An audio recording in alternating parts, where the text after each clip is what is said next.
ज्याप्रमाणे आपले गुण असतात त्याप्रमाणे आपण आपला वर्ण असतो. तर ते 4 वर्ण म्हणजे ब्राह्मण, क्षत्रिय, वैश्य आणि शूद्र.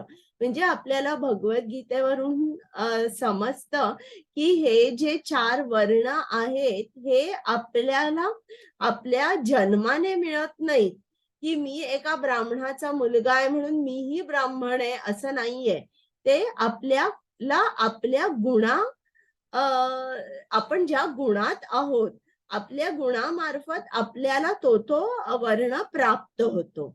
आणि मग कृष्णानी ही हे जे वर्णाश्रम आहे, याची स्थापना का केली आहे? म्हणजे आपलं हळू अगदी ग्रॅज्युअली आपण आध्यात्मिक शिडी जी आहे ती चढू. हळू आपली चित्तशुद्धी होईल आणि ग्रॅज्युअली आपण आपल्याला कृष्ण प्राप्ती होईल. तर या कारणासाठी हा वर्णाश्रम आहे तो स्थापन केलेला आहे. तुम्ही कुठल्याही वर्णात असाल तरी तुम्हाला कृष्ण प्राप्ती होऊ शकते.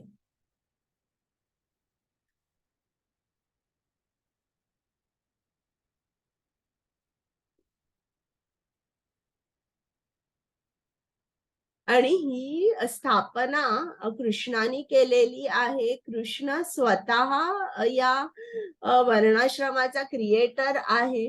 म्हणून तो इकडे आपल्याला समजतं की कृष्ण नेहमी अकर्ताच आहे. म्हणजे त्यांनी कुठलंही कर्म केलं तरी त्याची जी रिॲक्शन आहे किंवा त्याचं जे फळ आहे ते त्याला भोगावं लागत नाही. म्हणजे त्या कर्म बंधनातून तो मुक्त असतो.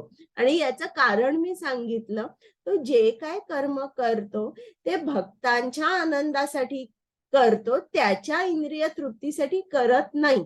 आणि आपण कर्मबंधनात का अडकतो?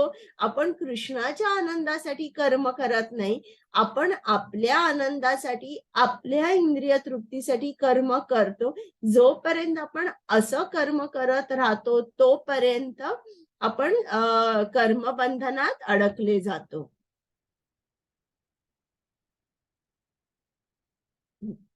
आता इथपासून आपण आता पुढे हे करूया, की जेव्हा तुम्ही कर्म करता, तेव्हा आता कृष्ण कर्माबद्दल आपल्याला आणि जास्त माहिती देणार आहे, की तुम्ही कर्म कसं केलं पाहिजे, कर्म कोणाकडून समजावून घेतलं पाहिजे. तर हे आता आपल्याला या पुढच्या श्लोकांमध्ये माहिती मिळणार आहे. कुमुद माताजी. हरे कृष्णा. येस माताजी. एवं ज्ञात्वा कृतं कर्म पूर्वैरपि मुमुक्षुभिः कुरु कर्मैव तस्मात् त्वं पूर्वैः पूर्वतरं कृतं. हरे कृष्णा. हरे कृष्ण माताजी. प्राचीन काळातील सर्व मुक्त जीवांनी माझ्या दिव्य स्वरूपाला जाणून त्याप्रमाणे कर्म केले, म्हणून तू सुद्धा त्यांचे अनुसरण करून आपले कर्म केले पाहिजे.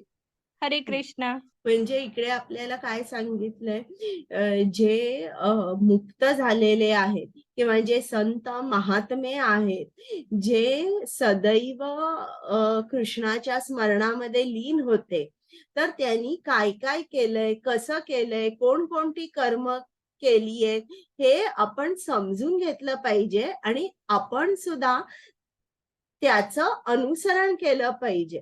आता इकडे शिल प्रभुपाद म्हणतात, कुठलाही महात्मा असेल त्याचं अनुसरण नाही, म्हणजे आपण म्हणतो फॉलो हिज फुटस्टेप्स. तर शिल प्रभुपाद आपल्याला इकडे एक वॉर्निंग देतात, तुम्ही अनुसरण केला पाहिजे, त्या महात्म्याच्या तुम्ही शरण गेला पाहिजे. त्याच्यासारखं आपण करू शकणार नाही. अजून आपली चित्तशुद्धी झालेली नाहीये किंवा अजून आपलं जे भक्ती आहे ती अजून बीज रूपामध्येच आहे. अजूनही त्याला श्रवण आणि कीर्तनाचं पाणी किंवा खत हे एकसारखं लागतं. तर आपण जे महात्मे त्यांना शरण गेलं पाहिजे.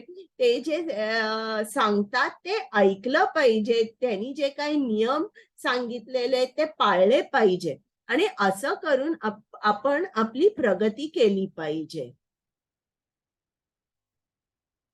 आता कर्म म्हणजे काय हे सुद्धा कोणी समजावून सांगायला आपल्याला एक गुरु पाहिजे.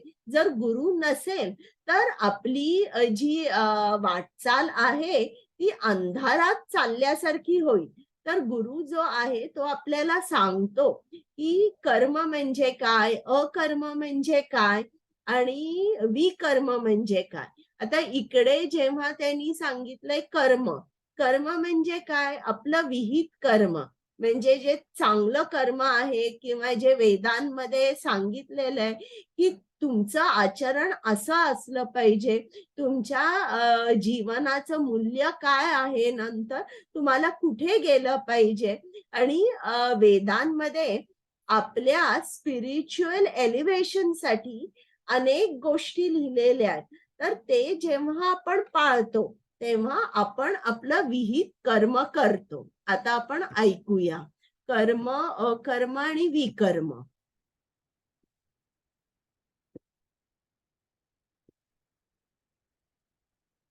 आता इकडे जे ज्ञान आहे, ज्ञानाचं महत्व काय आहे, आपल्याला जेव्हा ज्ञान मिळतं तेव्हा आपल्या अनेक शंका ज्या असतात त्या मिटतात. आपल्याला समजतं आपलं आणि कृष्णाचं नातं काय आहे. जेव्हा आपल्याला समजतं आपलं आणि कृष्णाचं नातं काय आहे तेव्हा आपण कृष्ण सेवेमध्ये किंवा कृष्णाच्या स्मरणामध्ये किंवा कृष्णाच्या संकीर्तनामध्ये भाग घेतो. आणि असं जेव्हा आपण करतो तेव्हा आपण जे कर्म आहे, काही वाईट कर्माची फळं आपल्याला मिळणार आहे. तर असं जे कर्म आहे ते भस्मसात होतं. आता कर्म ही अशी गोष्ट आहे की प्रत्येक जे काय कर्म करतो त्याला एक रिॲक्शन असते, ऍक्शन आणि रिॲक्शन. तर हे फक्त कोण जाळू शकतं, हे फक्त कृष्ण जाळू शकतो. कसं, जेव्हा आपण त्याच्या आनंदासाठी कर्म करतो त्यावेळेला. आणि आता एक कल्पना असते की आपण चांगलंच कर्म करायचं. आता अर्जुनाला त्याच्या मनामध्ये काय विचार आहे की मला युद्ध करायचं नाही, हे घोर पाप मी करणार नाहीये. मी माझ्या आजोबांना, गुरुजन, माझे बंधू या सर्वांना मारलं तर मला त्याच्यासाठी यमलोकात कितीतरी लाखो वर्ष त्याची तिकडे राहावं लागेल आणि या पाप कर्माचं फळ मी किती किती जन्म भोगू. तर हा त्याच्या मनामध्ये एक शंका असते की हे जे युद्ध आहे हे वाईट कर्म आहे.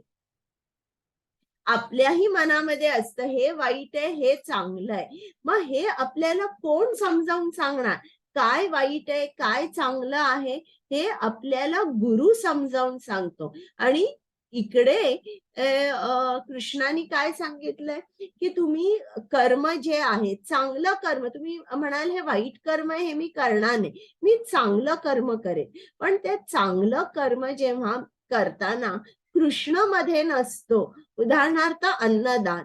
आता आपण समजा जर अन्नदान केलं, अनेक गरीब लोकांना अन्न दिलं खायला, हे चांगलंच कार्य आहे ना, चांगलं कर्म आहे. मग जर तुम्ही असं केलं आणि कृष्णाला मधोमध ठेवलं नाही तर चांगल्या कर्माचं फळ भोगायला तुम्हाला परत पृथ्वीवर यावंच लागतं.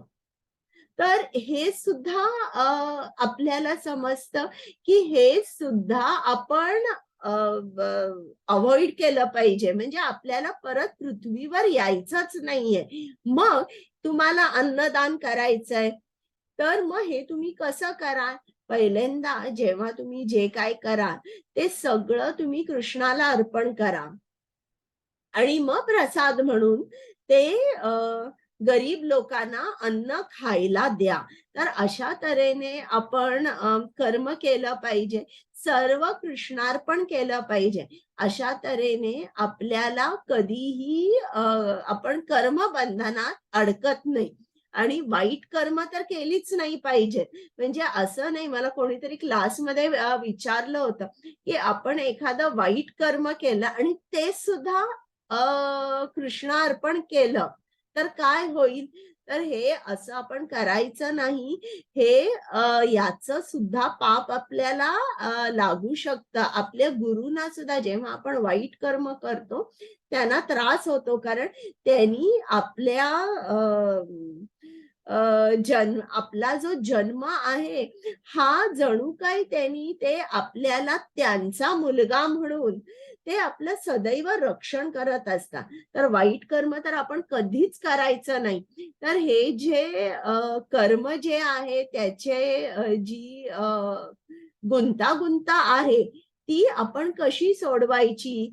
तर हे आता आपण इकडे आपल्याला समजतं, की सगळी कर्म जेव्हा आपण कृष्णार्पण करतो, तेव्हा काय होतं, की आपण कर्म करत असतो, पण तरी त्यात आपण बंधनात अडकत नाही. त्याला आपण अकर्म म्हणतो.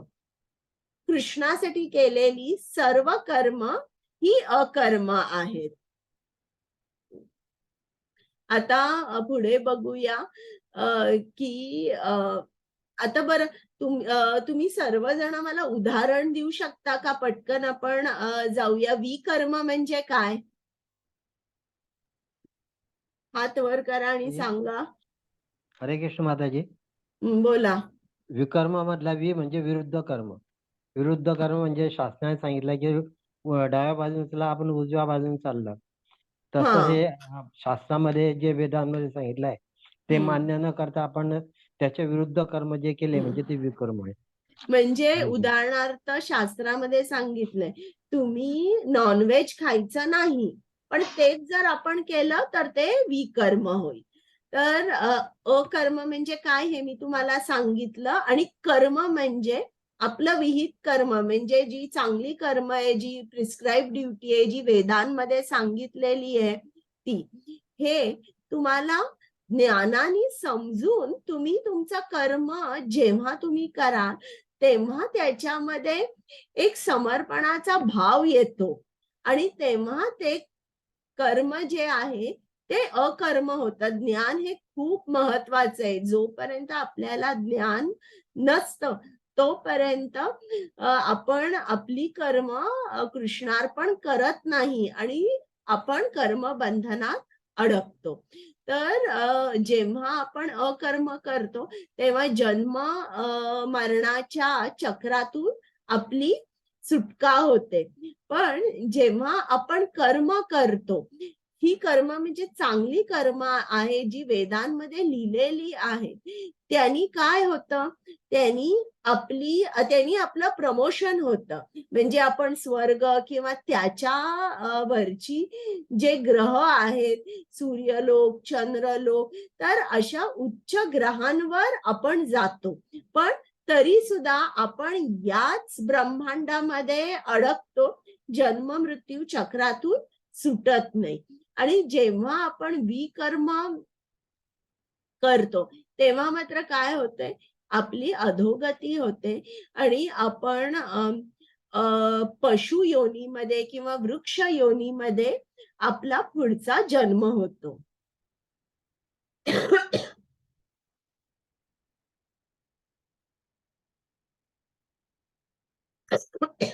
हरे कृष्ण. पल्लवी माताजी. हे हरे कृष्णा. कुमुद हा, माताजी. येस माताजी. हरे कृष्णा. किं कर्म किं अकर्मेति कवयोऽप्यत्र मोहिताः तत्ते कर्म प्रवक्ष्यामि यज्ञात्वा मोक्ष्यसे शुभात्. हरे कृष्णा. हरे कृष्णा. कर्म काय आणि अकर्म काय हे निश्चित करण्यात बुद्धिमान लोकही गोंधळून जातात. आता मी तुला कर्माचे वर्णन करतो, जे जाणल्यावर तू सर्व अशुभातून मुक्त होशील. हरे कृष्णा. आता इकडे आपल्याला ज्ञान किती महत्वाचं आहे बघा, आपल्याला पुढल्या श्लोकामध्ये समजणार आहे.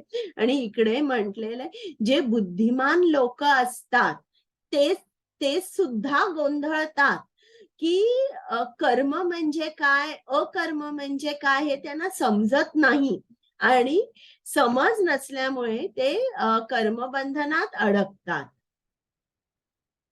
हरे कृष्ण. पुढला श्लोक. हरे कृष्णा. कर्मणो यपि बोद्धव्यं च विकर्मणः अकर्मणश्च बोद्धव्यं गहना कर्मणो गती. हरे कृष्णा.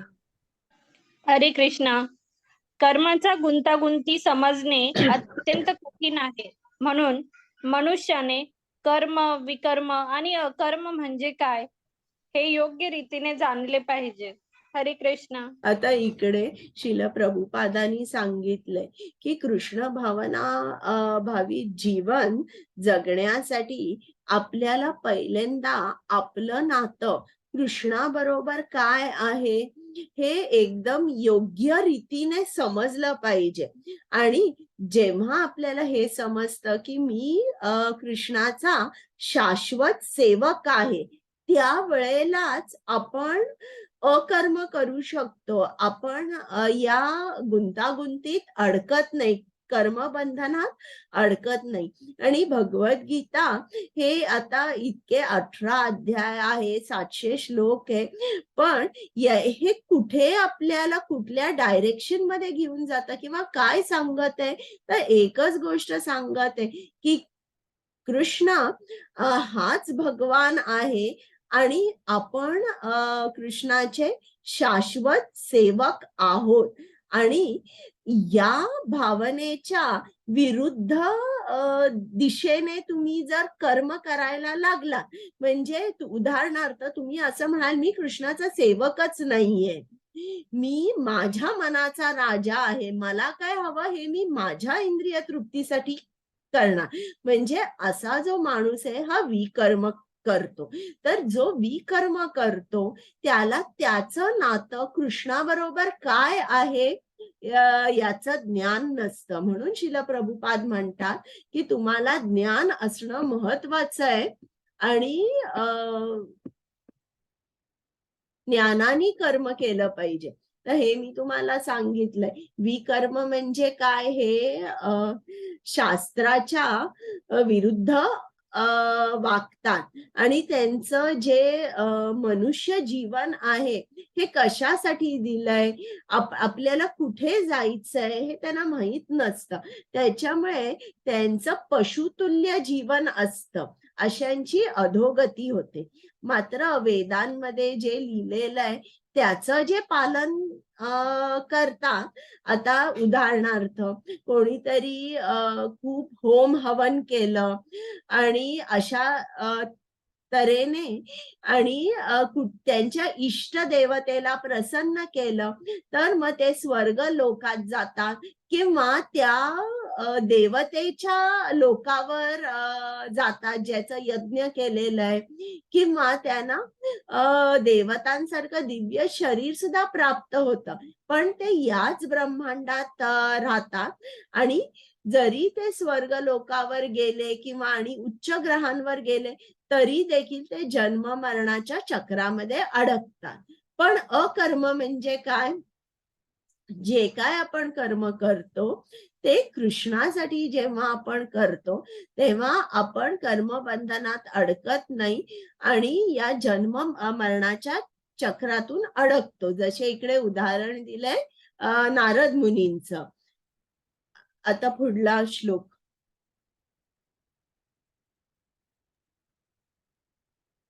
कुमुद माताजी.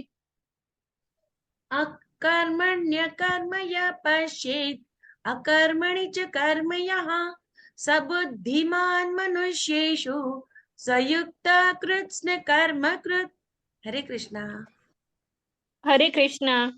जो कर्मात अकर्म पाहतो आणि अकर्मात कर्म पाहतो तो बुद्धिमान मनुष्य होय. आणि जरी तो सर्व प्रकारच्या कर्मांमध्ये मग्न असला तरी तो दिव्य स्तरावर स्थित आहे. हरे हं. कृष्ण. आता इकडे बघा, इकडे त्यांनी काय सांगितलंय? इनॅक्शन इन ॲक्शन. म्हणजे अ, आपण अकर्ता राहतो जेव्हा आपण काहीतरी करत आहे. तर हे बघा किती परस्पर म्हणजे हे ऑपोझिट्स आहेत, इनॅक्शन आणि ॲक्शन.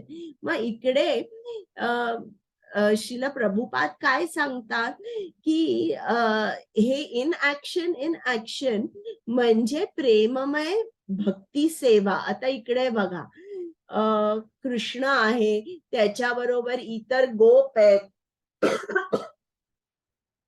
ते सर्वजण काय करतात, ते रोज अ, कृष्णाची सेवा करतात किंवा कृष्णासाठी काही ना काहीतरी खायला घेऊन येतात आणि प्रेमाने त्याच्याबरोबर खेळतात आणि आनंदाने राहतात. तर आता इकडे ते कुठल्या ना कुठल्या तरी रूपाने कृष्णाची सेवा करतात. म्हणजे काही ना काहीतरी कर्म करतात. पण या कर्मामध्ये काय आहे? ते कर्म स्वतःसाठी करत नाहीयेत, कृष्णाच्या आनंदासाठी करतायत म्हणून ते कर्मबंधनातून मुक्त होतात.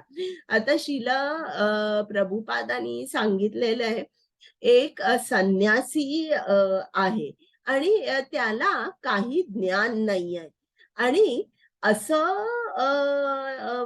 लक्षात येईल, की की तो हा संन्यासी जो आहे, तो काही कर्म करत नाहीये. पण आपल्याला भगवद्गीतेमध्ये कृष्णाने सांगितलंय, की क्षणभर सुद्धा कर्माशिवाय आत्मा राहू शकत नाही.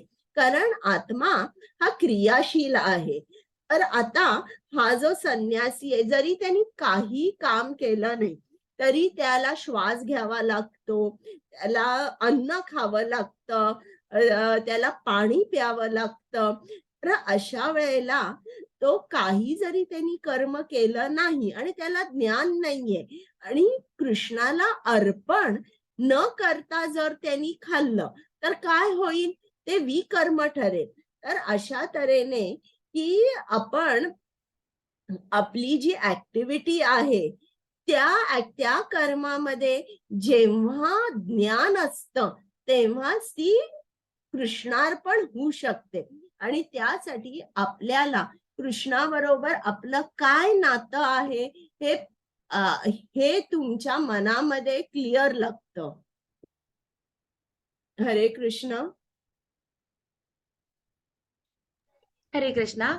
यस्य सर्वे समारंभाः कामसङ्कल्पवर्जिताः ज्ञानाग्निदग्धकर्माणं तमाहुः पंडितं बुधाः.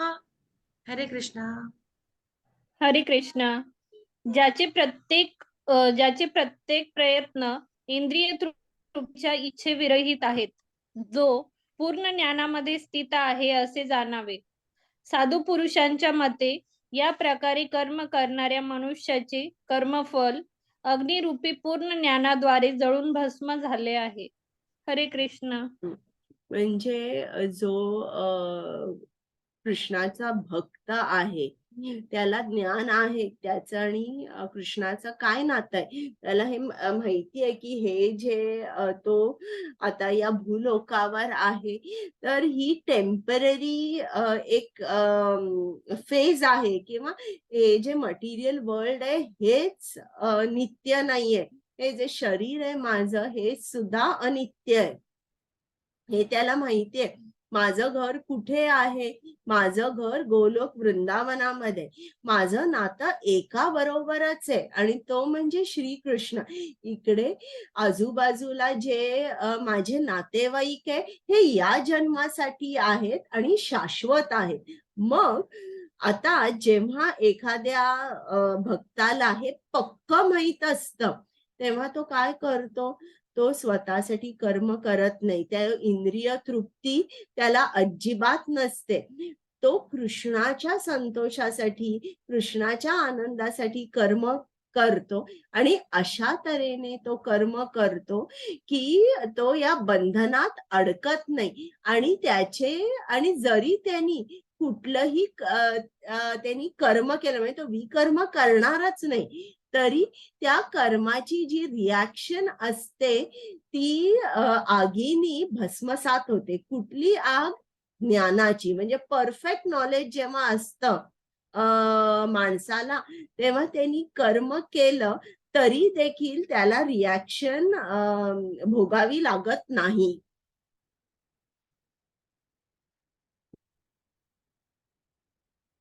हरे कृष्ण. ओके. त्यक्त्वा कर्मफलासङ्गं नित्यतृप्तो निराश्रयः कर्मण्यभिप्रवृत्तोऽपि नैव किंचित् करोति सः. एक हरे मिनिट. कृष्ण. हरे कृष्णा. आपल्या कर्मफलावरील सर्व आसक्तींचा त्याग करून नित्य तृप्त आणि स्वतंत्र असणारा जरी सर्व प्रकारच्या कर्मांमध्ये मग्न असला तरी तो कोणतेही सकाम कर्म करीत नाही. हरे कृष्ण. म्हणजे हा जो अकर्मी असतो तो कुठली कर्म करतो? फक्त कृष्णाच्या आनंदासाठी कर्म करतो. आणि इकडे एक सांगितलंय बघा की तुम्ही कर्म करायचं सोडू नका, तुमची ड्युटी तुम्ही केलीच पाहिजे. मग का कुठला त्याग केला पाहिजे? कर्माचा नाही, पण आसक्तीचा त्याग तुम्ही केला पाहिजे. तुम्हाला जे फळ मिळणार आहे कर्म केल्यापासून, त्याच्यापासून तुम्ही पूर्ण डिटॅच्ड पाहिजे.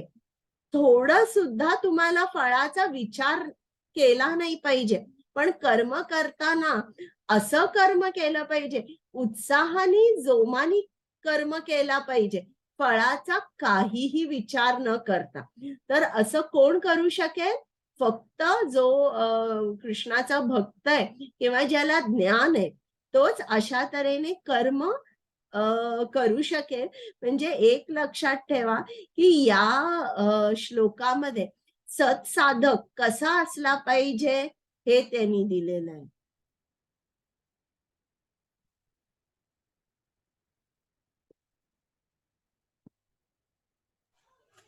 हरे कृष्ण.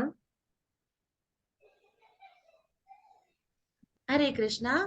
निराशीर्यत चित्तात्मा त्यक्त सर्व परिग्रहः शारीरं केवलं कर्म कुर्वन्नाप्नोति किल्बिषम्. हरे कृष्ण. हरे कृष्ण. असा ज्ञानी मनुष्य पूर्णपणे नियंत्रित मन आणि बुद्धीद्वारे कर्म करतो. आपल्याकडे असणाऱ्या सर्व गोष्टींवरील स्वामित्वाच्या भावनेचा त्याग करतो आणि जीवना आवश्यक असणाऱ्या वस्तूंकरिताच कर्म करतो. अशा प्रकारे कर्म केल्याने तो पाप कर्मांनी होत नाही. हरे कृष्ण. हा बघा, आता इकडे त्यांनी काय सांगितलंय की आता इकडे 4.21 मध्ये त्यांनी एका ऍडव्हान्स डिवोटी जो आहे, जो अगदी मोठा वैष्णव आहे किंवा आपण असं म्हणूया जो गोस्वामी आहे, अशाचा त्यांनी इकडे आणि इकडे उदाहरण दिलेलं आहे. म्हणजे जो कृष्णाचा शुद्ध भक्त आहे तो कसा कसा असतो हे त्यांनी सांगितलंय.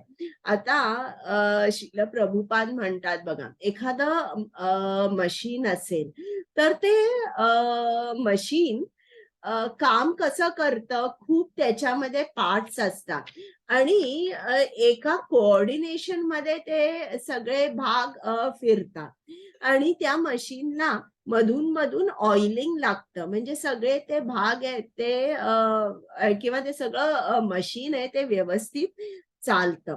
त्याचप्रमाणे जो वैष्णव असतो, जो कृष्णाचा शुद्ध भक्त असतो, तोही कर्म करतो. पण तो का कर्म करतो? दोन गोष्टीसाठी, एका गोष्टीसाठी कर्म करतो. त्याला त्याचं शरीर फिट ठेवायचंय का? कारण त्याला कृष्णाची सेवा करायची आहे म्हणून. आणि तर त्याच्यामुळे मला या कर्मातून फळ काय मिळणार आहे याच्याकडे त्याचं अजिबात लक्ष नसतं. मला कृष्णासाठी कर्म करायचं, उत्तम उत्तम मला कर्म करायचंय, त्यातून काय मिळणार आहे तिकडे तो अजिबात बघत नाही. आणि ते आता जेव्हा कर्म करतात, आता हे बघा इकडे हे गोस्वामी दाखवले, वृंदावनातले 6 गोस्वामी. तर हे जे रूप गोस्वामी होते, हे काय करायचे, भिक्षा मागायला जेव्हा जायचे, तेव्हा चुकून एका ठिकाणी जर त्यांना एका पोळीऐवजी 2 पोळ्या जर घातल्या भिक्षेत, तर ते एक पोळी काढून द्यायचे. म्हणजे तुमचं शरीर आत्मा आणि शरीर एकत्र राहायला जितकं लागतं तितकंच ते खायचे. तर अशा तऱ्हेने अशा तऱ्हेने राहायचे, किंवा कृष्णाचा भक्त अशा तऱ्हेने राहतो, की बस माझ्या शरीरासाठी काय पाहिजे इतकंच कर्म मी करीन. तर अशा माणसाला खूप पैसे, खूप संपत्ती याचा अजिबात आकर्षण नसतं. त्याला आकर्षण एकच असतं, की मी कृष्णाच्या आनंदासाठी, कृष्णाच्या सेवेमध्ये मला जितकं काही करता येईल तितकं करीन, आणि भौतिकासाठी कमीत कमी जे काय हवं असेल तितकंच मी करीन. तर हे जे 21 आणि 22 मध्ये सांगितलेलं आहे ना, ते एकदम परफेक्ट डिव्होटीज किंवा खूप ॲडव्हान्स डिव्होटीज, शुद्ध भक्तांबद्दल सांगितलेलं आहे. आता 22 कुमुद माताजी.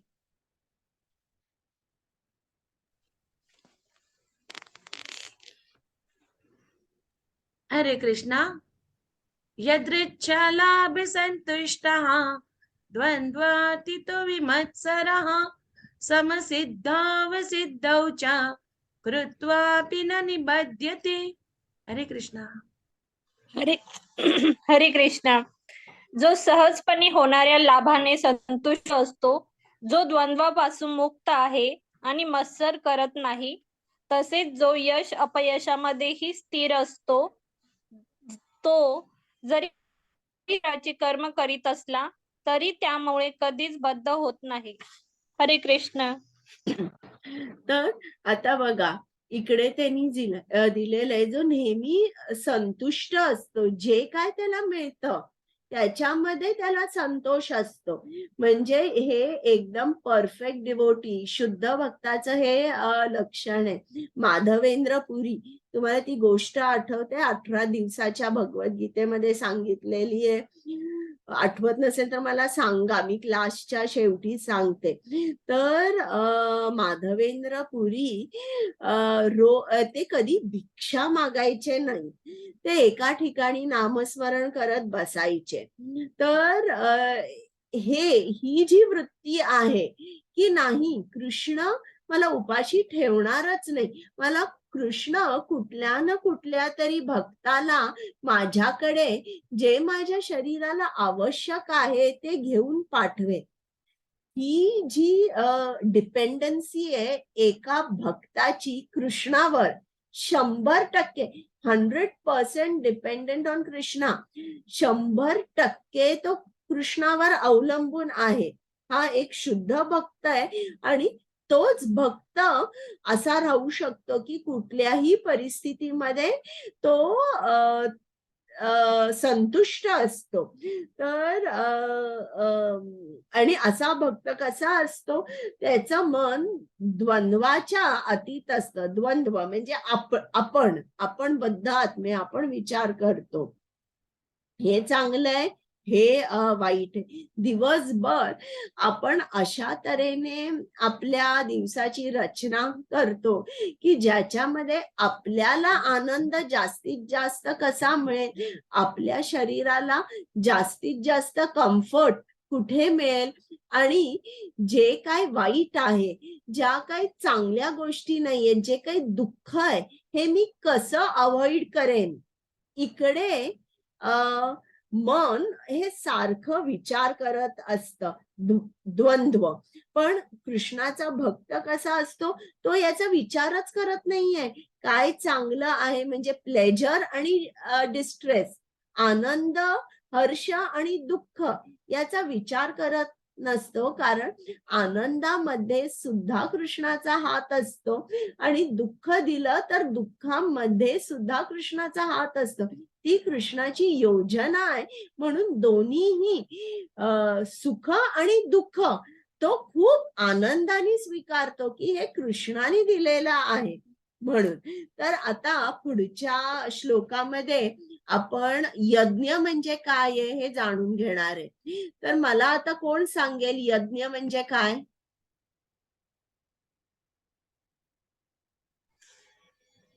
सांगा.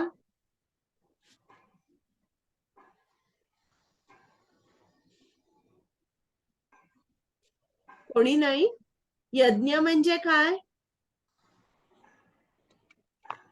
यज्ञ म्हणजे त्याग का माताजी? नाही, म्हणजे तसं म्हटलं तर त्याग बरोबर आहे, पण मला एक्झॅक्ट पाहिजे. यज्ञ म्हणजे काय मी सांगू माताजी? सांगा.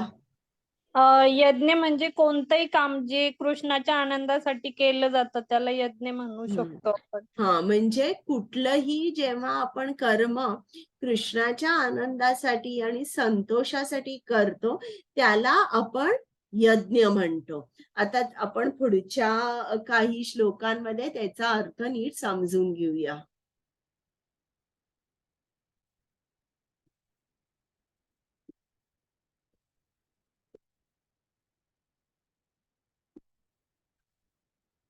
हरे कृष्णा.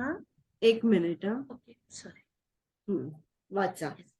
गत संगस्य मुक्तस्य ज्ञानावस्थित चेतसः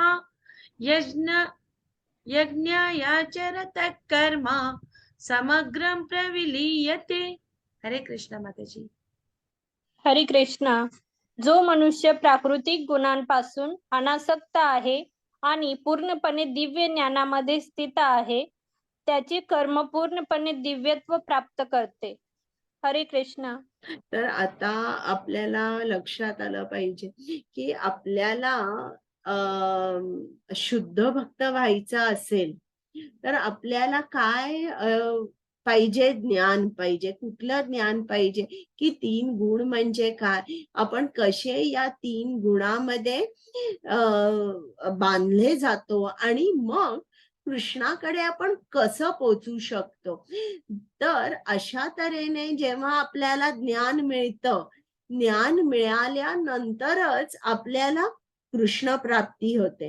आणि श्रील प्रभुपादांनी सांगितलेलं आहे की या ब्रह्मांडा मध्ये लाखो लॅक्स क्रोर्स असे आत्मे आहेत की जे वर खाली फिरत असतात. काही पाताळ लोकात, काही भूलोकात, काही उच्च ग्रहांवर. आणि असे जे लक्ष जीव आहे त्यापैकी एखादा भाग्यवान असतो की ज्याला भक्ती बीज मिळतं. आणि हे जे भक्ती बीज आहे याला आपण रोज पाणी घातलं पाहिजे. कुठलं पाणी? श्रवणम आणि कीर्तनमचं. हे पाणी जेव्हा आपण घालतो तेव्हा त्या भक्ती बीजामधून भक्ती बीजाला अंकुर फुटतो आणि हळूहळू ही जी भक्ती लता आहे ही हळूहळू वाढत जाते. या ब्रह्मांडाला पार करून सुद्धा ती वाढतच जाते आणि शेवटी ती गोलोक वृंदावनामध्ये पोचते जिकडे कृष्ण वास करतो. आणि गोलोक वृंदावनामध्ये कृष्णाच्या कमल चरणी जाऊन ती पोचते. म्हणजे हे आपलं गंतव्य स्थान आहे. आणि त्यावेळी तिकडे पोचल्यानंतर त्या भक्ती लतावर त्या भक्ती लतेवर फळं येतात.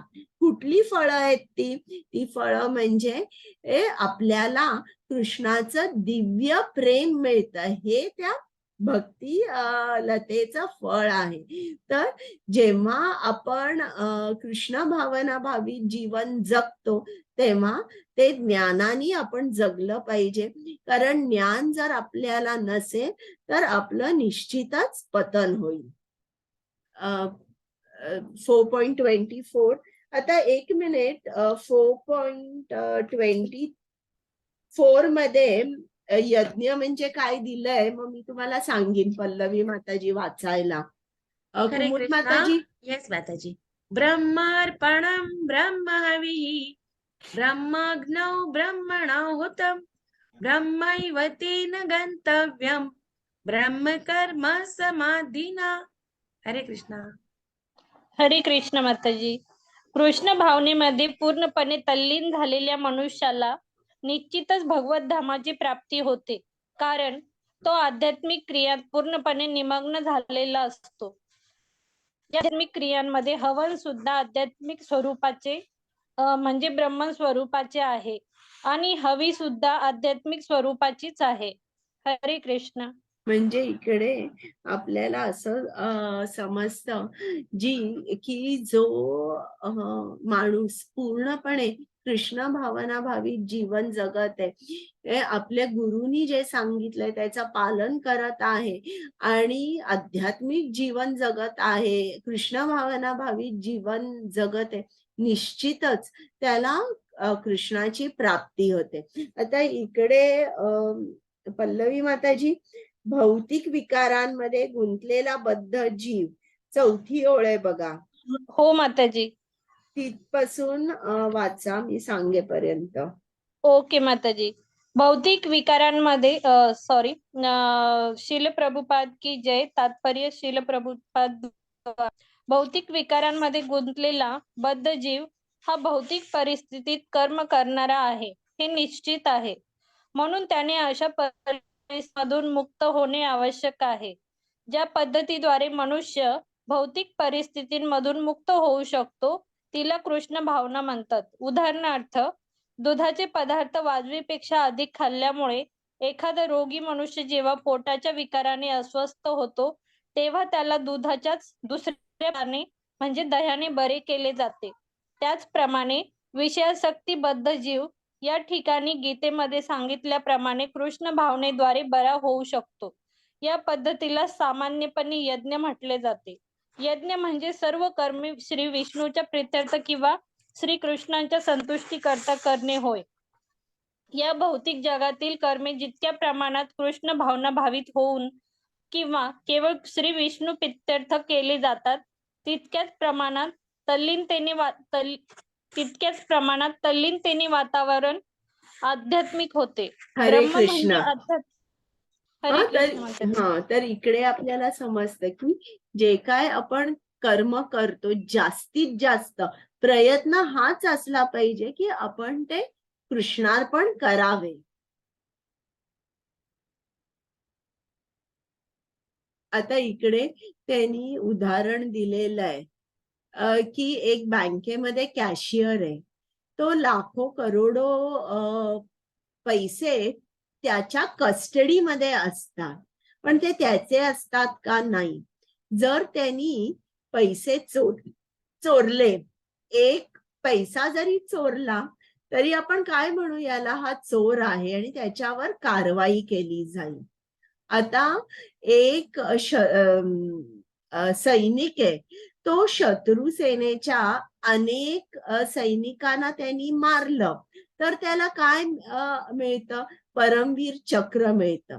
पण आता तो भारतात आला आणि तिकडे त्यांनी कोणाबरोबर भांडण केलं, त्याच्या मित्राबरोबर, शेजार पाजार, नातेवाईक, आणि आपल्याकडे गन आहे म्हणून त्यांनी गन काढली आणि त्या माणसाला मारलं तर काय होईल, परत त्याच्यावर कारवाई केली जाईल, त्याला गुन्हेगार ठरवतील.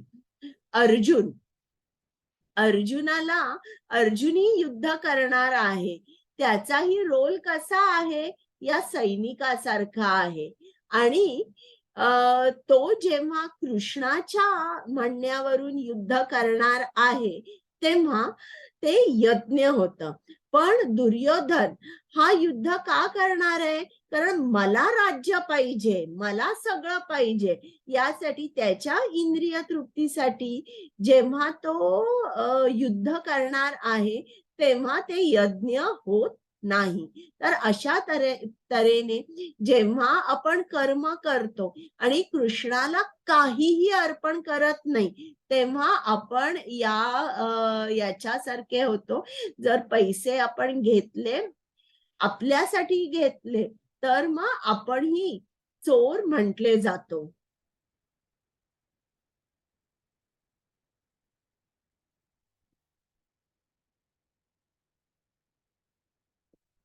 हम्म.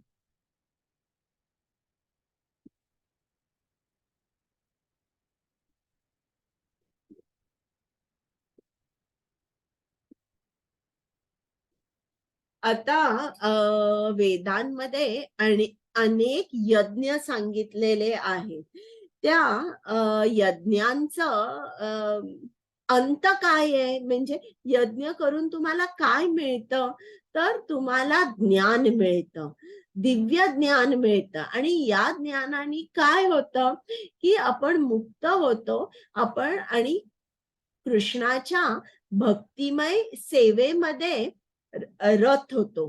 तर हे जे वेगवेगळे जे यज्ञ सांगितलेले आहेत, ते कुठले आहेत ते आपण आता बघूया.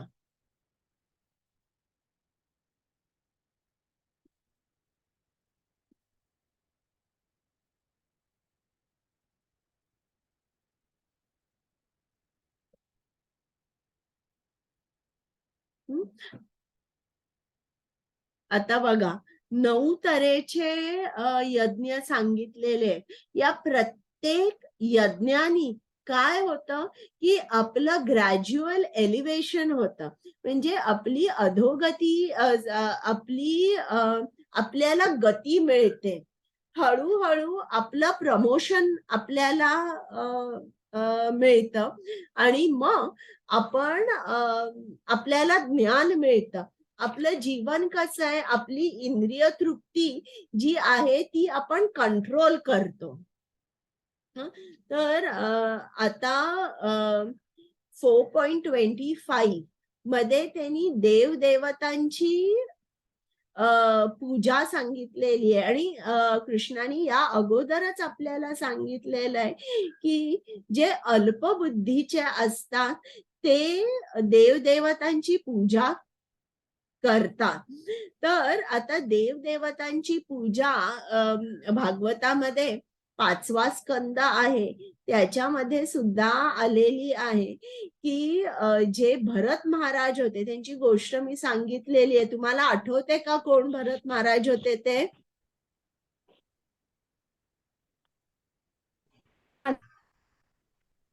कोण सांगणार? हरे कृष्ण माताजी.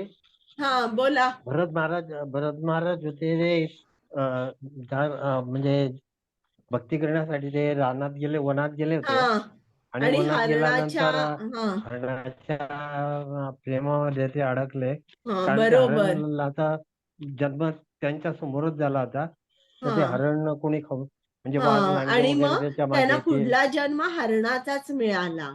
बरोबर. मिळाला. मग ते तर जड त्या भरत झाले. हा 5व्या स्कंदामध्ये भरत महाराजांचं सांगितलेलं आहे.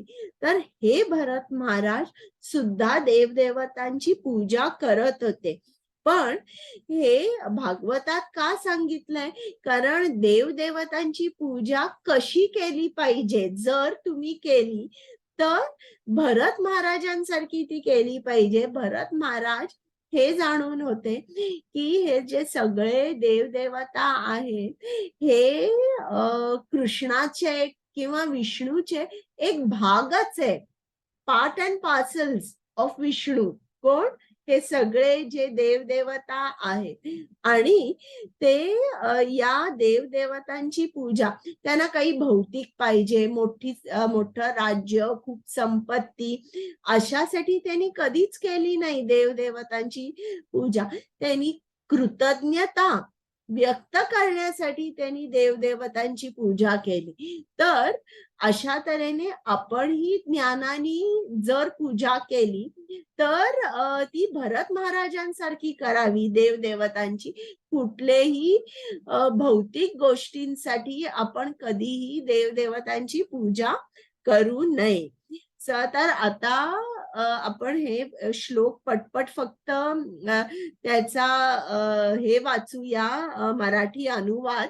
पल्लवी माताजी 4.25. ओके माताजी. 4.25 काही योगीजन देवदेवतांना विविध प्रकार यज्ञ अर्पण करून त्यांची चांगल्या रीतीने उपासना करतात आणि त्यातील काही जण परब्रह्मन रूप अग्नीमध्ये यज्ञ अर्पण करतात. हरे कृष्ण.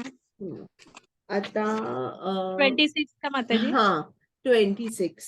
4.26 यापैकी काही जण विशुद्ध ब्रह्मचारी श्रवणादी प्रक्रिया आणि इंद्रियांची मासिक संयम रूपी अग्नीमध्ये आहुती देतात आणि इतर म्हणजे नियमन केलेले गृहस्थाश्रमी इंद्रिय विषयांची इंद्रिय अग्नीमध्ये आहुती देतात. आता ब्रह्मचारी जो असतो त्याचं जीवन कसं असतं की तो आश्रमात राहतो, आपल्या वेद पठण करतो, गुरुनी सांगितलेल्या नियमांचं पालन करतो.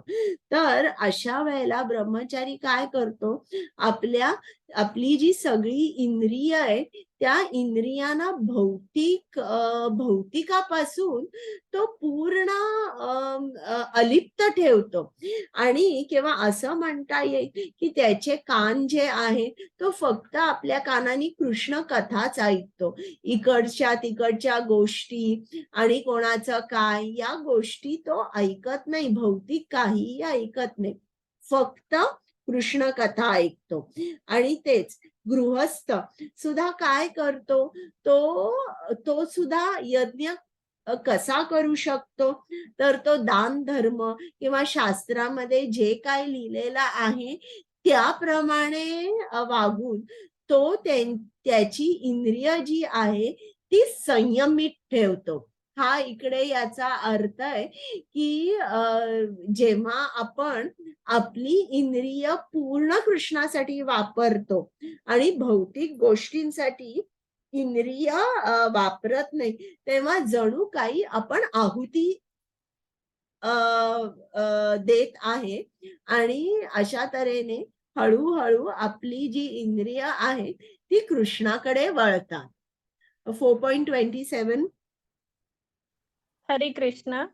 इतर व्यक्ती ज्या मन आणि इंद्रियांच्या संयमाद्वारे आत्मसाक्षात्कार प्राप्तीसाठी इच्छुक असतात त्या इंद्रिय आणि प्राणांच्या सर्व क्रिया आहुती रूपाने नियंत्रित मनरूपी अग्नीमध्ये अर्पण करतात.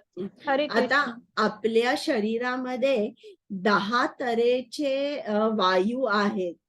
5 जे आहेत ते मुख्य आहे, प्राण, अपान, समान, व्यान, उदान, हे सगळे जे आहेत ते मुख्य आहेत आणि 5 जे आहेत ते मायनर आहेत. 5 मेजर 5 मायनर. तर आता जेव्हा वायू हे जे 10 तऱ्हेचे वायू आहेत त्यांच्यावर कंट्रोल केला की आपोआप मन जे आहे ना ते एकदम शांत होतं आणि ते समाधी अवस्थेत जाऊ शकतं. याचं पूर्ण जे डिस्क्रिप्शन आहे 6व्या अध्यायामध्ये अष्टांग योगामध्ये दिलंय. तर ही सुद्धा एक आहुतीच आहे की जेव्हा आपण हे आपले 10 तऱ्हेचे वायू हे कंट्रोल करतो, मग कंट्रोल करायला इकडे पतंजली योगामध्ये त्यांनी वेगवेगळ्या तऱ्हेचे प्राणायाम सांगितले, तुमची बैठक कशी पाहिजे हे सगळं सांगितलेलं. हे सगळं डिटेल मध्ये आपण 6व्या अध्यायात परत शिकणार आहोत. हा आता पुढे 4.28. हरे कृष्ण. काही जण कठोर व्रत धारण करून, काही जण आपल्याकडील द्रव्यांचा यज्ञ करून, काही जण खडतर तपस्या करून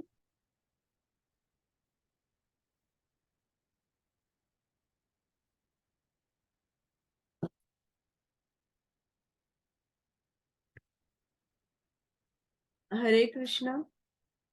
ऐकू येत नाहीये. परत वाचता का?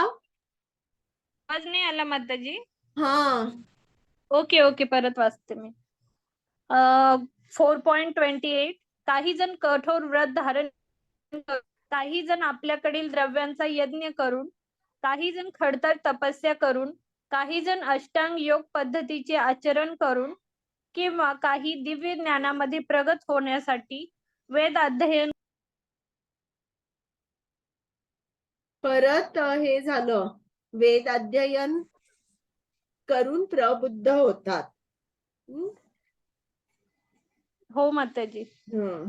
तो कॉल आलेला त्याच्यामुळे आवाज हम्म. डिक्लाइन तर केला ना. आता इकडे त्यांनी काय सांगितलंय की निरनिराळी यज्ञ एखादा माणूस करू शकतो.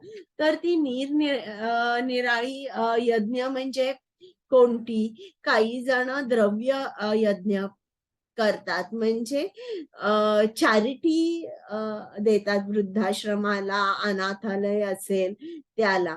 काही जण तप करतात. तप करतात म्हणजे ते एकांत स्थानी जातात, प्राणायाम करून हे जे त्यांच्या शरीरातले 10 वायू आहे ते संयमित ठेवतात. त्याला अष्टांग योग म्हणतात. तर अशा तऱ्हेने काही जण स्वाध्याय यज्ञ करतात. स्वाध्याय यज्ञ म्हणजे काय? की तुम्ही पुस्तकं उघडा, नीट अभ्यास करा, त्याचं वाचन करा, त्यात काय सांगितलंय हे जाणून घ्या. वेद, उपनिषद हे व्यवस्थित वाचा. काही जण प्राणायाम, इकडे हठयोग म्हटलेलं आहे, हठयोग, प्राणायाम असं करून ते आपलं जे मन आहे ते स्थिर करायचा प्रयत्न करतात. काही जण यात्रेला जातात. तर असं करून ते वेगवेगळ्या तऱ्हेने यज्ञ करून आपली जी स्पिरिच्युअल एलिव्हेशन आहे किंवा आपली आध्यात्मिक उन्नती करत असतात. पण या सगळ्यांच्या वर एक वैष्णव आहे जो कृष्ण भावनाभावी जीवन जगत आहे. तो या सर्वांच्याही वर आहे. आता या 4.28 पल्लवी माताजी, तो शेवटचे एक 10 लाईन्स आहेत ते वाचायचे. या सर्व 28 च्या आचरण का माताजी? क्रियांना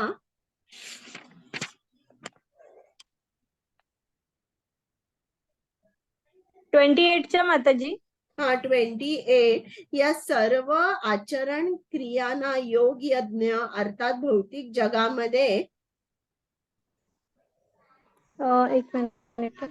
या सर्व आचरण, हा, योग यज्ञ वगैरे, हा, यस हं. माताजी.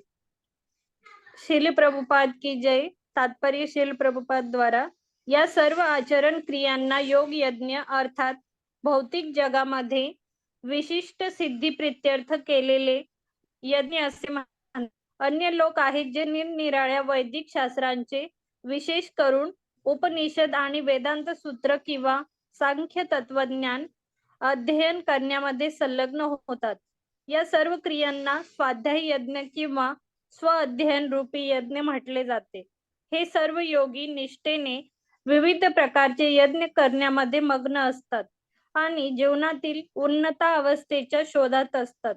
पण कृष्ण भावना ही या सर्वांपासून भिन्न आहे, कारण कृष्ण भावनेमध्ये प्रत्यक्ष भगवंतांची सेवा केली जाते. वर उल्लेख केलेल्या कोणत्याही प्रकारच्या यज्ञाद्वारे कृष्ण भावनेची प्राप्ती करता येत नाही. कृष्ण भावना केवळ भगवंत आणि त्याच्या प्रमाणित भक्तांच्या कृपेद्वारेच प्राप्त करता येते. म्हणून कृष्ण भावना ही दिव्य आहे. हरे कृष्ण माते. म्हणजे हे सर्व जे योग यज्ञ सांगितलेले आहे हे करून तुम्ही चांगलं कर्म करत आहात, तुम्हाला काही सिद्धी सुद्धा प्राप्त होऊ शकेल, पण तरी कृष्ण भावना ही वेगळी आहे आणि हे सर्व यज्ञ करून तुम्हाला कृष्ण प्राप्ती होऊ शकणार नाही. कृष्ण प्राप्तीसाठी दोनच मार्ग आहेत, एक म्हणजे कृष्णाची कृपा किंवा कृष्णाच्या शुद्ध भक्तांची जेव्हा तुमच्यावर कृपा होते तेव्हाच तुम्हाला कृष्ण प्राप्ती होऊ शकते. 4.29 माताजी. 4.29 आहे का? हा, वाचा. त्याच्यामध्ये पण यज्ञाबद्दल दिलंय. हो हो, ते हठयोगाबद्दल दिलेलं आहे. हा, वाचा, अनुवाद वाचा फक्त.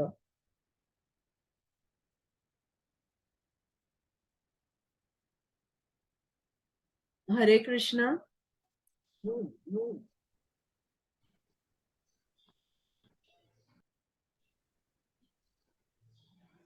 हरे कृष्ण माताजी. हम्म.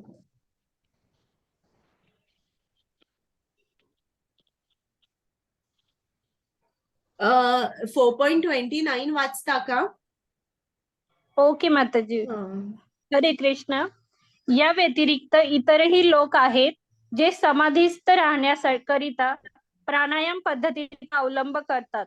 ते प्राणवायूची अपान वायूमध्ये आणि अपान वायूची प्राणवायूमध्ये आहुती देतात आणि शेवटी संपूर्ण श्वासोश्वास थांबून समाधी अवस्थेत राहतात. अन्य लोक आहार नियमन करून प्राणवायूमध्ये यज्ञ म्हणून अर्पण करतात. हरे कृष्ण.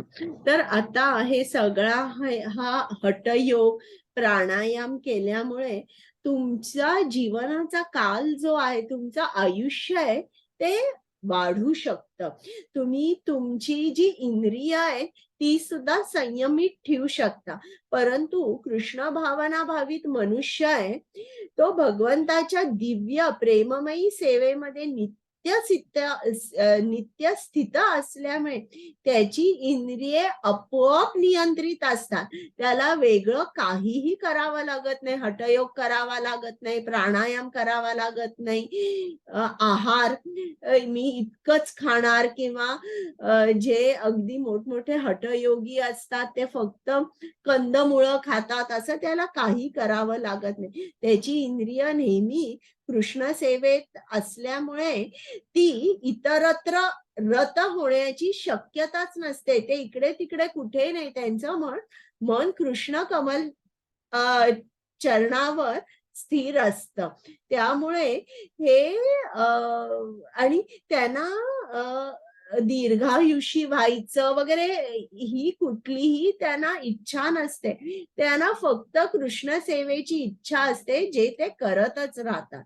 म्हणून आपल्याला हे जेव्हा आपण यज्ञ वाचतो त्यातलं जे मूळ सूत्र आहे ते समजलं पाहिजे की यज्ञाच्या वर सुद्धा काय आहे की कृष्ण भावना भावी जीवन हे या सर्व यज्ञांच्या वर आहे. आता हे इकडे त्यांनी हे दिलेलं आहे की जे यज्ञ असतात ते दोन प्रकारचे असतात. एक म्हणजे आपण आपल्या इंद्रिय तृप्तीसाठी यज्ञाचे दोन प्रकार त्यांनी सांगितले. एक म्हणजे जे काय आपण मिळवलेलं आहे, जे द्रव्य मिळवलेलं आहे किंवा जी आपल्याकडे प्रॉपर्टी आहे त्याचा आपण त्याग करतो. आणि दुसरं यज्ञ जे आपण करतो ते ज्ञानाच्या शोधामध्ये जेव्हा आपण जातो त्याला सुद्धा हे दोन प्रकार मानले गेलेत. म्हणजे सॅक्रिफाईस ऑफ वर्ल्डली पोझेशन्स आणि sacrifice in pursuit of transcendental knowledge.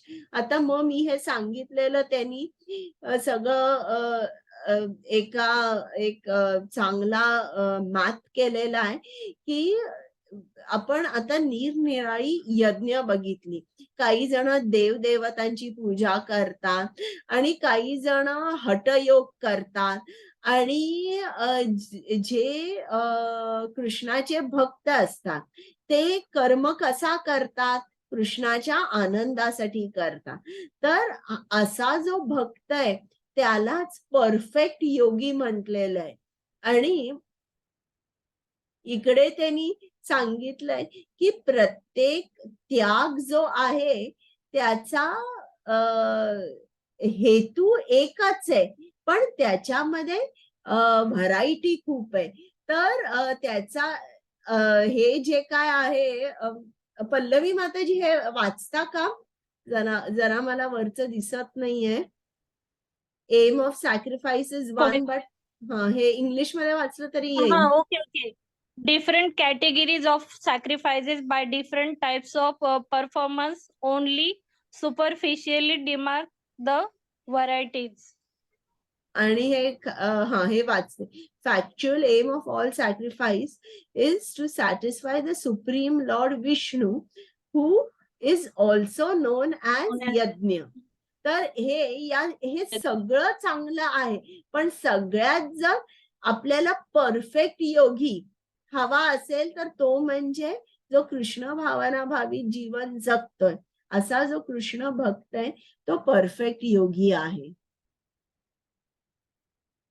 आता इकडे बघा, जेव्हा आपल्याला ज्ञान मिळतं आणि ज्ञानाने आपण जेव्हा कुठलंही यज्ञ करतो त्याला अर्थ आहे. समजा जर आपण आता असं ठरवलं की मी यज्ञ करणार नाही, मी यज्ञ जर केला नाही तर मला सुख, मला आनंद मिळणार नाही, तर यज्ञ हे आपल्याला कंपल्सरी आहे. आपण काही ना काहीतरी कर्म केलंच पाहिजे. नाहीतर आपण काय म्हटले जातो? आपण चोर म्हटले जातो. चोर का म्हटले जातो? तो जो कॅशियर आहे त्याच्याकडे करोडो रुपये त्याच्या कस्टडी मध्ये आहे आणि तो ते पैसे घेतोय, म्हणजे आपण काय म्हणतो त्याला? चोर. आपली ही पोझिशन तीच आहे. हे आपल्या कस्टडीमध्ये आज हे आपलं शरीर आहे. म्हणजे काय? आपण आपल्या शरीरासाठी इंद्रिय तृप्ती, आपल्या आनंदासाठी इंद्रिय तृप्ती करायची का? नाही. आपण कोण आहोत? आपलं नातं कृष्णाबरोबर काय आहे? आपली ड्युटी काय आहे? आपली पोझिशन काय आहे? आणि आपल्याला आनंद पाहिजे असेल तर कृष्णाला पहिल्यांदा आनंद आपण द्यायचा. कृष्णाला संतोष झाला, आनंद झाला की आपोआप आपणही आनंदित होतो. हे जे इक्वेशन आहे हे सर्वांना जर समजलं तर सर्वजण आनंदी होतील. तर इकडे त्यांनी एक हे दाखवलंय सायकल की अविद्येमुळे आपण या भौतिक जगामध्ये आपण जन्म घेतो, अविद्या. आणि या अविद्येमुळे काय होतं? आपलं जे जीवन आहे हे कसं होतं? हे पाप कर्मानी भरलेलं असतं. तर हे जेव्हा ज्ञान नसतं तेव्हा आपल्याला असं होतं. हरे कृष्ण. आपण हे आता फक्त याचं हे वाचूया, अनुवाद 4.30. ओके माताजी. हरे कृष्ण. यज्ञाचे प्रयोजन उत्तम रीतीने जाणणारे हे सर्व यज्ञ करते पाप कर्मातून मुक्त होतात आणि यज्ञाच्या अविरुष्ट रूपी अमृताची चव घेतल्यामुळे ते सनातन ब्रह्मस्थाची प्राप्ती करतात. हरे कृष्ण. तर आता कसं आहे बघा की आपण या भौतिक जगामध्ये आहोत. त्याचं मूळ काय आहे? कारण वासना किंवा इंद्रिय तृप्तीसाठी आपण हा जन्म घेतला आहे. तर आता याच्या पलीकडे जायचंय, इंद्रिय तृप्तीच्या पलीकडे आपल्याला जायचंय. म्हणजे आपल्याला काय करायचंय? आपल्या इंद्रियांना संयमित करायचंय. तर आता जितकी मी तुम्हाला यज्ञ सांगितली त्यांचा ध्येय काय आहे की इंद्रियांना संयमित ठेवायचं. जोपर्यंत तुम्ही इंद्रियांना संयमित ठेवत नाही तोपर्यंत तुम्ही पशुतुल्य जीवन जगता, कृष्णापासून खूप लांब जाता आणि तुमचं तुम्हाला कधीच गती मिळणार नाही. कधीच तुम्हाला गती मिळणार नाही. तर आता आपल्याला जेव्हा हे समजतं, की आपण यज्ञ का केले पाहिजे, मगच आपण कृष्णाचा विचार करू शकतो. हो, मला कृष्णाकडे जायचंय. हे ज्ञान मिळाल्यावरच माणूस यज्ञ करू शकतो. आता 4.32 31 माताजी 4.31. नाही, 31 मध्ये नाहीये, काही जास्त नाहीये, एकच लाईन आहे, ओके की तुम्ही यज्ञाशिवाय कधीच आनंदी राहू शकत नाही, ते मी सांगितलं. 4.32 ओके 4.32. हे हे सर्व विविध प्रकारचे यज्ञ वेदसंमत आहेत आणि ते सर्व विविध प्रकारच्या कर्मापासून उत्पन्न झाले आहेत. याप्रमाणे त्यांना जाणल्यावरच तू मुक्त होशील. हरे कृष्ण. हम्म. तर काहीतरी माणसाने कृष्णाला कुठल्या ना कुठल्या रूपामध्ये काहीतरी अर्पण केलं पाहिजे, तरच आपली आध्यात्मिक उन्नती होईल. आणि आता काही जण पैसे देऊ शकतात, काही जण कृष्णाची सेवा करू शकतात, काही जण बुद्धीने कृष्णाची सेवा करू शकतात, काही जण मनाने सेवा करू शकतात, काही जण कृष्णाची सेवा, त्यांच्यामध्ये कुठलं ना कुठलं तरी टॅलेंट असते. छान गाणं गाऊ शकतात, भजन म्हणू शकतात. तर त्यांच्या शब्दाने ते सेवा करू शकतात. कायेने, मनाने आणि त्यांची वाचा. तर अशा तऱ्हेने, कुठल्याही तऱ्हेने तुमची बुद्धी वापरून तुम्ही कुठलीही सेवा कृष्णासाठी करू शकता. ज्या वेळेला तुम्ही अशा तऱ्हेचं जीवन जगता, तेव्हा लक्षात ठेवा, तुमची हळूहळू प्रगती होते. आणि असं नाही केलं आपण, तर मात्र आपण कोण आहे? आपण चोर आहे. आणि चोर असल्यावर जसं या आपल्या आता भारत म्हणा किंवा कुठल्याही देश म्हणा, काही नियम आहेत, काही लॉज आहेत. तुम्ही चोरी केली तर काय होतं? तुम्हाला शिक्षा होते, तुम्हाला जेलमध्ये बंद करतात. त्याचप्रमाणे अगदी आपल्याला सुद्धा पुढच्या जन्मात शिक्षा होतेच. कारण हे जे नियम आहेत, ते जे रूल रेग्युलेशन्स आहेत, हे वेदांमध्ये लिहिलेले आहेत. आणि वेद म्हणजे हे कोणाच्या मुखातून आले आहेत? श्रीकृष्णाच्या कमल मुखातून आलेले आहेत. म्हणून आपण लक्षात ठेवायचं, इकडे आपलं कृष्णाबरोबर नातं काय आहे, हे जेव्हा तुम्हाला समजेल, तेव्हा तुम्ही 100% कृष्णाच्या भक्तीमध्ये मग्न व्हाल. आता हे वाचायचं आहे का? 4.32 33 माताजी. वाचा. हे परंतप केवळ द्रव्य यज्ञापेक्षा ज्ञान यज्ञ श्रेष्ठ आहे. अंततः हे पार्था, सर्व कर्म यज्ञांचे परिवसन दिव्य ज्ञानामध्ये होते. हरे कृष्ण.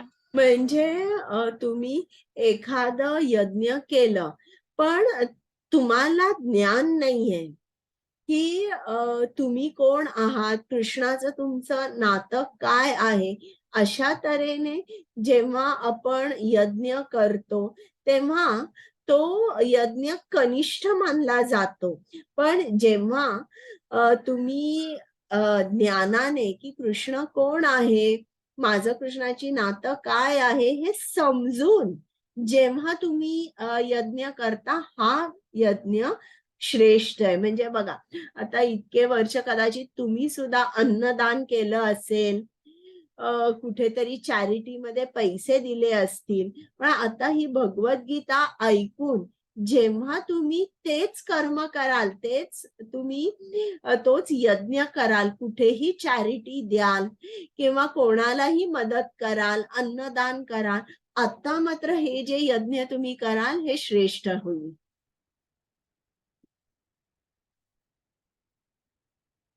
हे झालंय ना 4.33?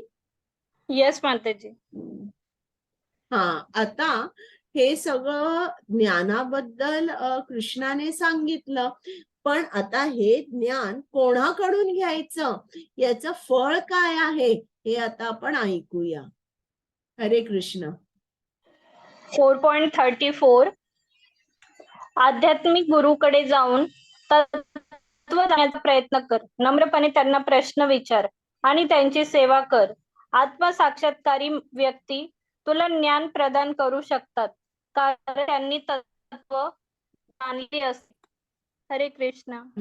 म्हणजे आता इकडे आपल्याला ज्ञान, आपण असं नाही म्हणायचं नाही मला सगळं समजतं, मला सगळं माहितीये, नाही, असं आपण म्हणू शकत नाही. इकडे कृष्णाने स्वतःचं उदाहरण दिलंय, कृष्णाने सुद्धा गुरु केले. हे त्याचे गुरु जे आहेत त्यांचं नाव सांदीपनी. तर ते गुरूंकडून शिकले. का शिकले? कारण कृष्णाला उदाहरण आपल्या पुढे ठेवायचं होतं. बघा, जोपर्यंत आपण 3 गुणामध्ये बद्ध आहोत तोपर्यंत आपण ज्ञान मिळवू शकत नाही. पण जो शुद्ध भक्त आहे तो 3 गुणा अतीत आहे. त्यांनी कृष्ण सेवा केली आहे, त्यांनी कृष्णाला जाणलं आहे. असा जो प्रामाणिक आध्यात्मिक गुरु असतो त्याला आपण पूर्ण शरण गेलं पाहिजे आणि त्याची सेवा केली पाहिजे. कशी सेवा केली पाहिजे? ज्याप्रमाणे एखादा एक स्लेव असतो, स्लेव म्हणजे मी नोकरी म्हणत नाही, त्याच्याही खाली स्लेव जो असतो, त्याला तो कसं काम करतो, त्याला जेव्हा त्याचा जो स्वामी आहे तो जेव्हा हाक मारतो, दिवस असेल रात्र असेल, उठतो आणि त्याच्या समोर हजर राहतो आणि सेवा करतो. नोकर असेल तर त्याला एक फिक्स टायमिंग असतं की तो सकाळी येतो आणि संध्याकाळी जातो, रात्री अवेलेबल नसतो. पण एक स्लेव म्हणजे काय, 24 आवर्स तो त्याच्या स्वामीसाठी अवेलेबल असतो. तर त्याप्रमाणे श्रील प्रभुपाद म्हणतात, अशा तऱ्हेने तुम्ही तुमच्या गुरूंची सेवा करा. अशा तऱ्हेने गुरुना शरण जा. त्यामध्ये अहंकार जरा सुद्धा असला नाही पाहिजे. सेवा करून जेव्हा तुमचे गुरु तुमच्यावर प्रसन्न होतील, संतुष्ट होतील, तेव्हा ते ज्ञान जे आहे ते आपोआप तुम्हाला ते ज्ञान ते आपोआप ज्ञान मिळेल. बरं, हे जेव्हा तुम्ही ज्ञान गुरुकडून घेत आहात तेव्हा मात्र तुम्हाला जर काही समजलं नाही तर नम्रपणे तुम्ही शंकेचं निरसन करा. नम्रपणे, ते कुठेही चॅलेंजिंग वृत्ती ही आपण दाखवायची नाही. गुरु सांगतात त्याचं पालन आपण करायचं, त्यांची सेवा ठेवायची आणि नम्र भाव ठेवायचा.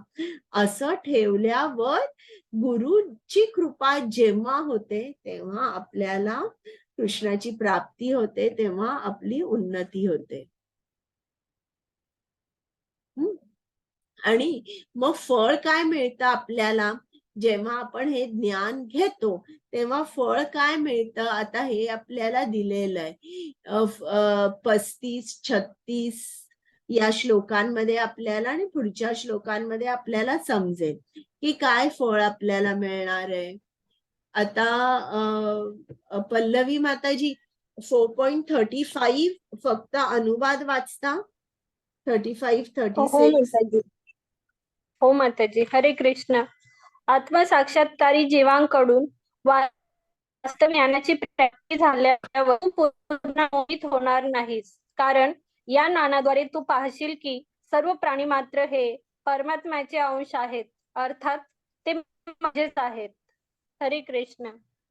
म्हणजे आपल्याला जो ज्याने कृष्णाला जाणलेला आहे, कृष्णाच्या शुद्ध भक्तांकडूनच आपण हे ज्ञान घेतलं पाहिजे, जो आत्मसाक्षात्कारी आहे. कारण अशा तऱ्हेने आपल्याला समजतं की आपणच नाही तर इतर सर्व हे कृष्णाचे पार्ट अँड पार्सल्स आहेत हे आपल्याला समजतं. नाहीतर जोपर्यंत आपल्याला ज्ञान नसतं, आपण कधीही आपण कृष्णाचे अंश आहोत हे आपल्याला वाटत नाही आणि इतर सुद्धा कृष्णाचे अंश आहेत ते सुद्धा आपल्याला वाटत नाही. 4.36.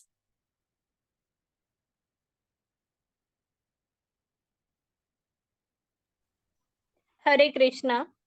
तुला सर्व पापी लोकांमध्ये अत्यधिक पापी जरी समजण्यात आले तरी तू जेव्हा दिव्य ज्ञानरूपी नौकेमध्ये आरूढ होशील तेव्हा तू दुःखरूपी महासागर पार करण्यास समर्थ होशील. हरे कृष्ण. म्हणजे ही आता तुम्हाला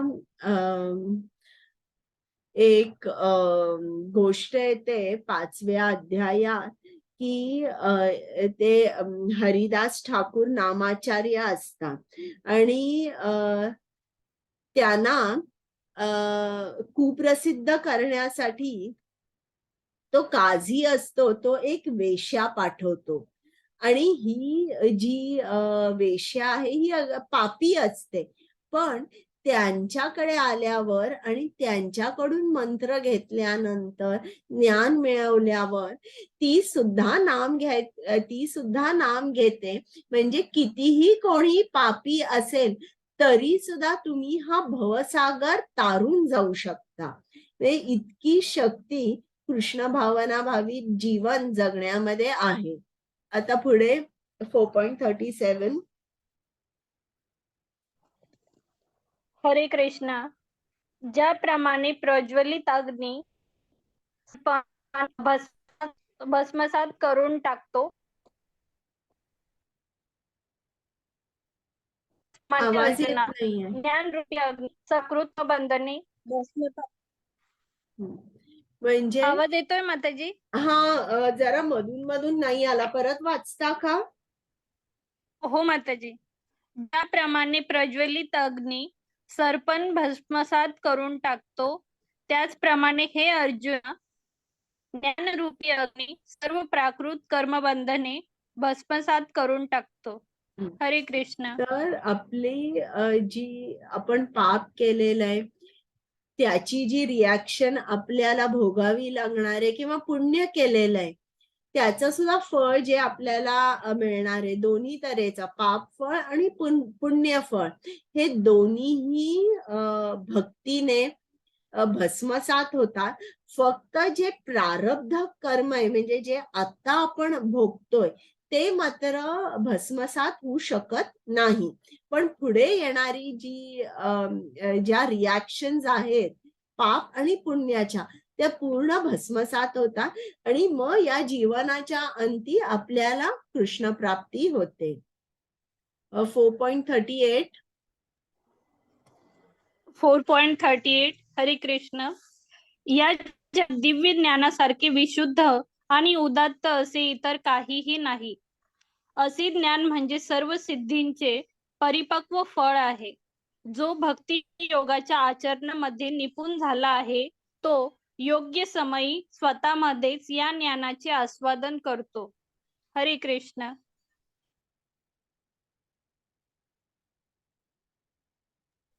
आता इकडे त्यांनी ज्ञानाची महिमा सांगितली की ज्ञानाने काय होऊ शकतं. मग आता इकडे त्यांनी पात्रता दिली आहे की हे ज्ञान मिळवण्यासाठी तुम्हाला काय लागतं. तर दोन गोष्टी खूप महत्वाच्या आहे की एक म्हणजे श्रद्धा लागते आणि मन कसं लागतं. जर थोडीशी सुद्धा त्या शंकेसाठी जागा ठेवायची नाही. शंका आली की लगेच गुरूंकडे जायचं किंवा कुठल्या प्रगत भक्तांकडे जायचं, त्यांना विचारायचं, आपल्या शंकेचं निरसन करायचं. मन कसं पाहिजे, शंकांपासून मुक्त पाहिजे. म्हणून 18व्या अध्यायामध्ये अर्जुनाला एक शंका असते आणि तो कृष्णाला विचारतो की त्याग आणि संन्यास याच्यातला मला फरक सांग. आणि तिकडे तो कृष्णाला मधुसूदन म्हणतो. का मधुसूदन म्हणतो की कृष्णा, तू ज्याप्रमाणे मधु राक्षसाला ठार मारले होते, त्याचप्रमाणे माझ्याही शंकांना तू ठार मार. तर अशा तऱ्हेने जेव्हा माणसाच्या मनामध्ये कृष्णावर पूर्ण श्रद्धा असते आणि थोडी सुद्धा शंका नसते, त्यावेळेला हे ज्ञान तो ग्रहण करू शकतो. 41. 41. ओके. हरे कृष्ण.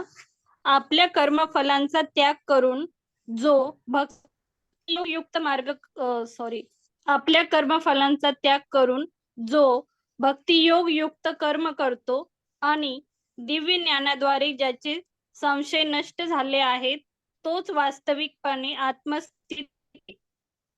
याप्रमाणे हे धनंजया, तो कर्मबंधनांनी बद्ध होत नाही. हरे कृष्ण. तर इकडे कृष्ण अर्जुनाला सांगतोय की जो कर्म करत असताना मला ते कर्म अर्पण करतोय, फळही मला अर्पण करतोय, म्हणजे जो भक्तीमध्ये आहे, जो अकर्म करत आहे, असा जो आहे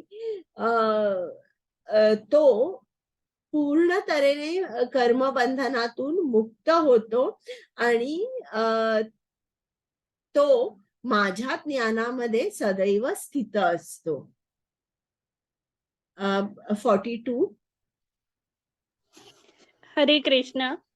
म्हणून अज्ञानामुळे तुझ्या हृदयात जे संशय उत्पन्न झाले आहेत, ते ज्ञानरूप वस्त्राने छाटून टाकले पाहिजेत. हे भारता, योगयुक्त होऊन उठ आणि युद्ध कर. हरे कृष्ण. आता अर्जुन बसलेला आहे रथामध्ये आणि अगदी त्यांनी ठरवलेलंच आहे की मी युद्ध करणार नाही. पण कृष्णाला काय पाहिजे? अर्जुनाने उभं राहून एका शूरवीराप्रमाणे युद्ध केलं पाहिजे. आणि युद्ध करताना कर्म कसं केलं पाहिजे? फळाची आसक्ती ठेवली नाही पाहिजे, केवळ कृष्णाची आज्ञा म्हणून त्यांनी युद्ध केलं पाहिजे. तर जेव्हा तो ज्ञानाने युद्ध करेल, ज्ञानाने उभा राहील, युद्ध करेल, तेव्हा त्याला हे पाप जे त्याला असं वाटते की मी पाप करेन, या पाप कर्माचं फळ त्याला लागणार नाही. तर ज्ञान आहे की जे आपल्याला सांगतं की काय बरोबर, काय चुकीचं आहे, काय चुकीचं नाही आहे. ज्ञानाने जेव्हा आपण कर्म करतो, तेव्हा असं यज्ञ जे आहे ते सर्वश्रेष्ठ आहे. आता आज आपला अध्याय झालेला आहे. हे झालं ना आपलं 42. हो माताजी. तर आता आपण या चौथ्या अध्यायात काय बघितलं? पहिलं कृष्णाने भगवद्गीतेचा इतिहास दिला. त्यांनी चार परंपरा स्थापित केल्या, त्याबद्दल आपल्याला सांगितलं आणि त्याच्याबद्दलचं ज्ञान आपल्याला दिलं. मग वर्णाश्रमाची माहिती कृष्णाने दिली की हे वर्णाश्रम त्यांनी का स्थापन केलं आणि हे जे वर्णाश्रम आहे त्यात असं नाहीये की हा वर्ण श्रेष्ठ आहे, हा कनिष्ठ आहे, उच्च नीच, असं काही नाही. सगळे वर्ण एकसारखे आहेत. ते गुण वेगवेगळे आहेत आणि प्रत्येक वर्णामध्ये त्या जीवाला कृष्ण प्राप्ती होऊ शकते. मग आणि कर्माबद्दल कृष्णाने अधिक सांगितलंय. कर्म म्हणजे काय, अकर्म म्हणजे काय आणि विकर्म म्हणजे काय. मग त्याच्यानंतर यज्ञाबद्दल सांगितलेलं आहे की आपल्याला जर ज्ञान हवं असेल तर आपल्याला काय केलं पाहिजे? आपली इंद्रिय जी आहे ती कंट्रोल केली पाहिजे. जोपर्यंत आपलं मन, आपण जेव्हा कुठलंही कर्म करतो तेव्हा फळाचा विचार आधी करतो बघा. फळाच्या पाठीमागे मन खूप जोरात धावत असतं. अशा प्रसंगी आपल्याला ज्ञान कधीच आपण ग्रहण करू शकणार नाही. जसं एखाद्या मुलाला आईने दामटून बसवलं, अभ्यास कर, आणि त्याचे सगळे मित्र खेळतायत, क्रिकेट खेळतायत आणि त्याला आवाज आला त्यांचा, तर त्याचा अभ्यास होणार नाही, त्याचं लक्ष खेळावरच असेल. त्याचप्रमाणे आपलं सुद्धा मन जोपर्यंत फळावर असतं तोपर्यंत आपण ज्ञान समजू शकत नाही आणि आपण ग्रहण करू शकत नाही. तर प्रत्येक यज्ञाचा एक कॉमन एम असतो, एकच ध्येय असतो, तो म्हणजे कुठला? आपल्या इंद्रियांना संयमित करणे, इंद्रियांना कंट्रोल करणे. हा सगळ्या यज्ञाचा हा एकच ध्येय असतो.